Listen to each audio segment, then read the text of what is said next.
কিছুদিন আগে বন্ধুরা আমরা একটা ফ্রি ফায়ার টুর্নামেন্ট খেলেছিলাম। সেখানে আমরা 600 টাকা উইন প্রাইজ পেয়েছিলাম। তো সেটা নিয়েই আজ চলে যাচ্ছি বিরিয়ানি খেতে। অনেক দিন ধরে বন্ধুরা ভাবছিলাম যে যদি খেলায় কখনো জিতি তাহলে যাব বন্ধুদের সাথে বিরিয়ানি খেতে। আমাদের স্কোয়াডের প্লেয়ার ছিল 4 জন, আর আমরা বিরিয়ানি খেতে যাচ্ছি 6 জন। বিশাল ব্যাপার। আর এইখানে এত লাইট মাইট দেওয়া আছে, কি জানি কি হচ্ছে, হয়তো কোনো অনুষ্ঠান হচ্ছে। শুধু এইটুকুতেই একটু লাইট দেওয়া আছে, 2-3টে দোকান বসেছে, ব্যাস। কিছুক্ষণ আসার পর আমরা চলে আসলাম বাজারে।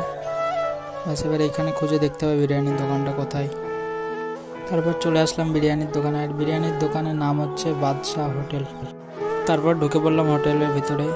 এই হোটেলে এর আগেও আমি অনেকবার এসেছি। এখানকার বিরিয়ানিটা খুবই সুন্দর লাগে খেতে। আমাদের বিরিয়ানি এবার চলে এসেছে বন্ধুরা, এবার আমরা খেতে শুরু করব। আজকে এই পর্যন্ত বন্ধুরা, দেখা হচ্ছে আবার নতুন কোনো ভিডিওতে। টাটা।